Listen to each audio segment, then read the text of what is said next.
ہوتی. بیداری کسی ایک شخص سے شروع ہوتی ہے. کہیں ایک شخص کو روح القدس چھوتا ہے.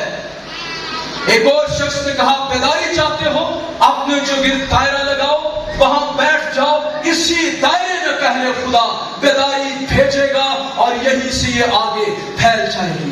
بیداری کی یہ صفت ہے, یہ رکتی نہیں ہے, یہ پھیلتی جاتی ہے, یہ بڑی طاقتور ہوتی ہے, یہ مذہبی قوتوں سے طاقتور ہوتی ہے, یہ حکومت سے طاقتور ہوتی ہے, یہ سیاست سے طاقتور ہوتی ہے.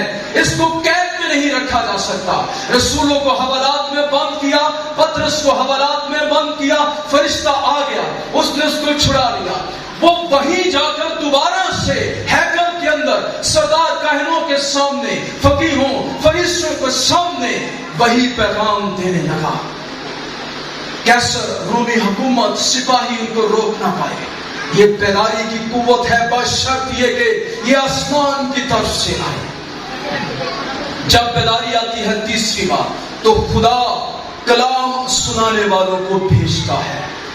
جن علاقوں میں خدا بیداری بھیجنا چاہتا ہے وہاں پر خدا کلام کی خالص منادی کرنے والوں کو بھیجتا ہے.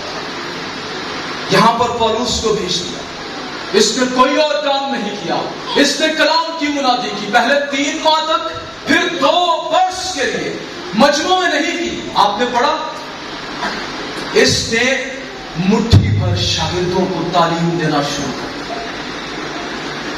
اور ایسے جب کام کیا جاتا ہے تو ایسی بیداریاں آتی ہیں جن کے اثرات کئی سالوں تک جاتے ہیں.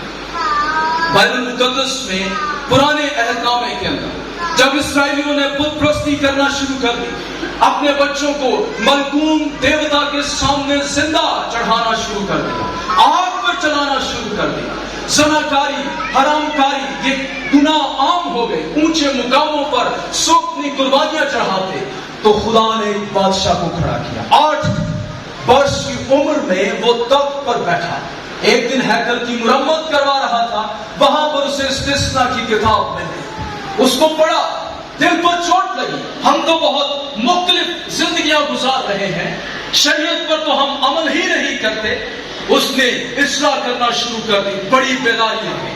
بابل کی غلامی میں سے جب اسرائیلی واپس آئے عزرا کی قیادت میں, جب وہ شریعت کو بھول چکے تھے, عزرا نے کلام کو کھولنا شروع کر دیا. اس نے تفسیر کی اور لکھا ہے ایسی پاک روح کی قائل کرنے والی قدرت نازل ہوئی. کیا بچے, کیا بزرگ, کیا نوجوان, کیا مرد, کیا عورتیں کھڑے رہ کر جب تک کہ شریعت کی کتابیں پڑھی جا رہی تھی کھڑے رہے, سنتے رہے اور آخر میں چلا چلا کر روئے. انہیں اپنے گناہ نظر آئے. جب خدا کہیں بیداری بھیجنا چاہتا ہے تو کلام کی مسح شدہ منادی ہوتی ہے. خدا کلام اور روح سے بھرے ہوئے لوگوں کو بھیجتا ہے. اور خدا اس کے بعد اگلا کام, جب بیداری آتی ہے تو خدا اپنے کلام کو ثابت کرنے کے لیے معجزات کرتا ہے. اور یہ عام معجزات نہیں ہوتے, یہ خاص خاص معجزات, ایسے کام ہوتے ہیں جن کو ہم ٹرولی سپر نیچرل, مافوق الفطرت کام کہہ سکتے ہیں, جو روز روز نہیں ہوتے. خدا ان کا شکر ہو اگر وہ آپ کے پیٹ کی درد ٹھیک کر دیتا ہے. خدا ان کا شکر ہو اگر سر درد ٹھیک ہو جاتا ہے. خدا ان کا شکر ہو اور آپ کے معاملات اگر ٹھیک ہو جاتے ہیں. لیکن جب بیداری آتی ہے تو کچھ مختلف ہی ہوتا ہے. صرف خدا شفا کے معجزات نہیں کرتا, بڑے عجیب معجزات کرتا ہے. میں چند ایک بیداریوں کا آپ کے سامنے ذکر کروں گا.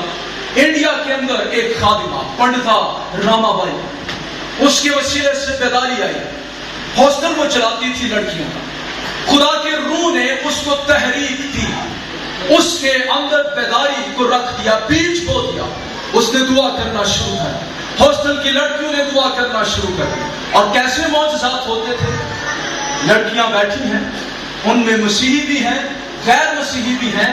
وائٹ بورڈ, بلیک بورڈ, جو کچھ بھی ہوتا, اس وقت پروجیکٹر نہیں ہوتا, کلر پکچرز بھی نہیں ہوتی تھی, بلیک اینڈ وائٹ پکچرز چلتی تھی. تو